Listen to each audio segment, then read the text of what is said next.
और यहाँ पे हम दृश्य दिखा रहे हैं दर्शकों को।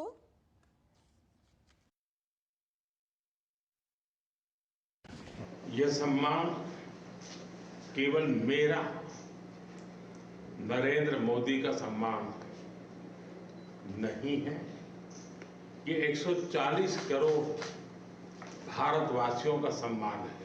G7 समिट से पहले नरेंद्र मोदी साइप्रस के 2 दिन के दौरे पर थे और आज साइप्रस की जानिब से नरेंद्र मोदी को हाई सिविलियन अवार्ड से नवाजा गया है।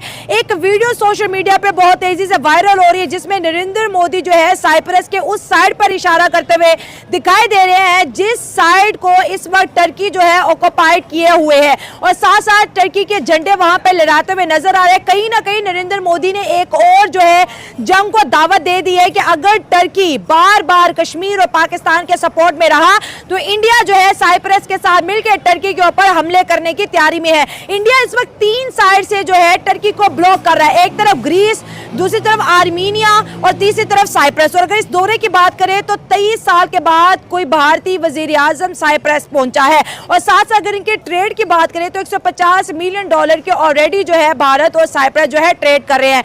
टर्की का क्या रोल होने वाला है? क्या टर्की कश्मीर को इसी तरह सपोर्ट करता रहेगा? क्या कश्मीर जो है पाकिस्तान की बैकबोन बना रहेगा या फिर जो है कश्मीर का मुद्दा छोड़ के टर्की जो है साइप्रस से जान छुड़ाने की कोशिश करेगा? क्योंकि इस वक्त जो है इंटरनेशनली नरेंद्र मोदी दबाव डाल रहे हैं टर्की की गवर्नमेंट पे, उर्तुगान के ऊपर। सो अवाम की तरफ बढ़ते हैं और जानते हैं उनका रिएक्शन कि एक दफा फिर से high civilian award Narendra Modi को मिल चुका है। G7 में जाना था उसने, मगर G7 से पहले ही वो एक तैयारी करके जा रहा है, प्रेशर डाल रहा है तुर्की के ऊपर। ठीक है, वो डाल रहा है कि देखो मैं फिर ये भी करता। हालांकि उसको तो G7 में सीधा जाना चाहिए था, साइप्रस तो जाना नहीं चाहिए था। आखिर 23 साल मोदी को जरूरत क्यों नहीं पड़ी थी साइप्रस जाने की? 23 साल बाद कोई भारतीय वजीर आजम साइप्रस गया, एग्री 100%। देखे ना 23 साल उसने क्यों इंतजार किया? अब भी जरूरत पड़ी है। देखे जब भी इंसान ने किसी को गिराना होता है, किसी को प्रेशर डालना होता है तो उसके पहले आस पड़ोस को कमजोर करता है, ठीक है ना, फिर उस पर हमला करता है। तो लिहाजा ये तो पाकिस्तान को सीधा सीधा मैसेज है और तुर्की को भी है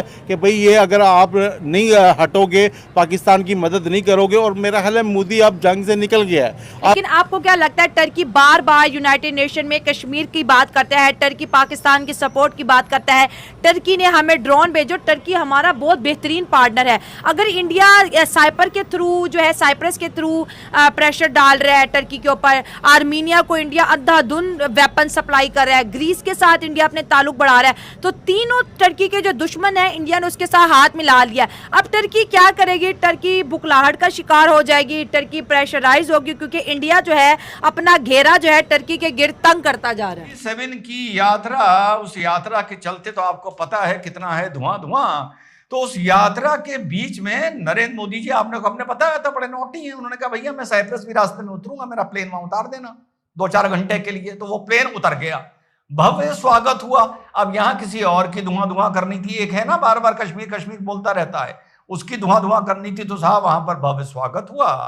और साइप्रस के जो सबसे बड़ा सिविलियन अवार्ड है जिसका नाम है grand cross of the order of Makarios 3, अभी बताऊंगा आपको मैकारियस कौन थे, उससे इनको सम्मानित किया गया। और मोदी जी ने घोषणा की है पोर्ट बिल्डिंग की, शिप बिल्डिंग की, टेलीकम्युनिकेशन की और सिविल एविएशन में मिलकर काम करना है। मैं आपको जिन लोगों को नहीं पता बताता चलूं कि जो साइप्रस है इंडिया के लिए बड़ा मैटर करता है। साइप्रस इंडिया के लिए बड़ा मैटर करता है। वो कैसे? मोदी साहब साइप्रस पहुंच रहे हैं, 20 साल के बाद कोई Indian leader, last time Atal Bihari Vajpayee Cyprus गए थे, ठीक है जी। और इससे पहले कहा जाता है कि जवाहरलाल नेहरू जो हैं वो गए थे। और उस वक़्त की जो जवाहरलाल नेहरू ने भी जो एक ओल्ड कनेक्शन है वो बिल्ड किया, particularly non aligned movement, NAM का जो कनेक्शन है वो बिल्ड किया था। और साइप्रस की जो लीडरशिप है वो भी इंडिया आती जाती रही है माजी के अंदर में भी। और अभी इंडिया की तरफ से कहा जाता है कि बहुत सारे लीडर्स वहाँ पे गए, इंदिरा गांधी गई हैं, फिर उसके बाद वाजपेयी साहब गए थे, फिर प्रेसिडेंट पटेल गए थे 2009 में, प्रेसिडेंट रामनाथ कोविंद 2018 में गए थे, जो पिछले प्रेसिडेंट थे, जयशंकर साहब 2022 में गए हैं। तो ये बड़ा इम्पोर्टेंट है साइप्रस उनके लिए। साइप्रस इसलिए इम्पोर्टेंट है बिकॉज हमेशा साइप्रस जो है वो उसने इंडिया की जो मेंबरशिप है यूएन सिक्योरिटी काउंसिल की, उसको हमेशा वेलकम किया है, सपोर्ट किया है, बैक किया है। इधर जयशंकर जी यूनाइटेड नेशन में उन्होंने हल्के से छुआ दिया, जो हम लोग बोला करते थे। जब उनकी तुर्किया के फॉरेन मिनिस्टर से बात हुई तो उस बातचीत में जयशंकर जी ने पूछ भी लिया कि भैया साइप्रस का क्या करना है, ये भी तो बताओ, तुम बहुत कश्मीर कश्मीर करते रहते हो, और इन्होंने उसको ट्वीट भी कर दिया। अब खेल हो रहा है खुल के कि तुम जितनी बार कश्मीर बोलोगे उतनी बार हम साइप्रस बोलेंगे। वैसे तो कुर्स के लिए भी आप बोल सकते हैं कि तुम कुर्स के बारे में क्या चल रहा है, जिनको तुम तुर्की इतना मार रहा है। तो साहब ये पूरा अभी बिगनिंग है इस यात्रा की, और धुआं धुआं होना शुरू हो गया है। पॉलिसी इंडिया क्यों कामयाब हो गया हमसे ज्यादा, हमारे से ज्यादा गुर्बत थी। वो सबको ऐसे नमस्ते करते हैं, सबको ऐसे दिल में चाहे गाली भी दे रही हो, राम राम कर रहे हैं। तुर्की को इंडिया आंखें दिखा रहा है, तुर्की को इशारों से समझा रहा है, तुर्की वालों समझो अपने मसले, अपने घर को देखो। क्योंकि हिंदुस्तान हजारों साल से है, पाकिस्तान 75 सालों से है। क्या बात है, ठीक है ना। और पाकिस्तान आज बने, हिंदुस्तान कल का बना हुआ है। अगर हिंदुस्तान 10,000 साल पुरानी हिस्ट्री है। 10,000 उसने हमेशा इंडिया की जो India US civil nuclear agreement है उसमें सपोर्ट करता रहा, आईईए में सपोर्ट करता रहा। So Cyprus is a country which has been helping and promoting India a lot.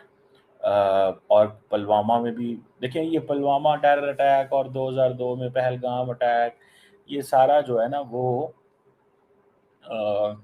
जो करने की कोशिश कर रहे हैं वो ये है कि हमें दुनिया पूरी सपोर्ट करती है। This is what they are making a case. बहरहाल इसी तरह अगर ये देखा जाए कि जो इंडियन लीडरशिप का साइप्रस जाना इस मौके पे इज सिग्निफिकेंट। ताल्लुकात को जो है वो रिवाइव करना चाहते हैं, और इसमें देखिए तुर्की इतना तरक्की याफ्ता मुल्क नहीं है। ठीक है, जब जल्जला आता है यकीन करें फिर सबसे पहले इंडिया ही उनको इमदाद देता है। ठीक है ना। ठीक है, और दूसरी बात ये है कि अगर तीनों तरफ से अगर इंडिया तीनों मुल्कों का साथ देता है, ऑटोमेटिक तुर्की आधा रह जाएगा। और कोई भी मुल्क नहीं चाहता कि मैं आधा रह जाऊं। मेरे मतलब जैसे इंडिया कश्मीर नहीं छोड़ना चाहता, जैसे हम कश्मीर नहीं छोड़ना चाहते, इसी तरह तुर्की भी नहीं छोड़ना चाहता कि भाई जो हिस्सा मेरे में आ गया वो छोड़ना नहीं चाहता। तो ये सारा उसको डराने के लिए है कि तुर्की वालों आप अपने काम से काम रखो, आपको क्या लगे पाकिस्तान जाने हम जाने, देखिए लड़ाई आपकी मेरी है। जब तीसरा आएगा बीच में तो फिर मैं तीसरे को जाके गाऊंगा भाई तुझे क्या तकलीफ थी मेरी लड़ाई में आने की कूदने की, तुझे क्या तकलीफ, तुझे क्या मिला। या तो तुम्हें कोई हमने कोई पैसे दे दिए हैं, या तो हमने कोई तुम्हें दावतें दे दी हैं, या कोई हमने कोई इन्वेस्टमेंट आपके इलाके में कर दी है। हमने तुर्की को क्या दिया? अगर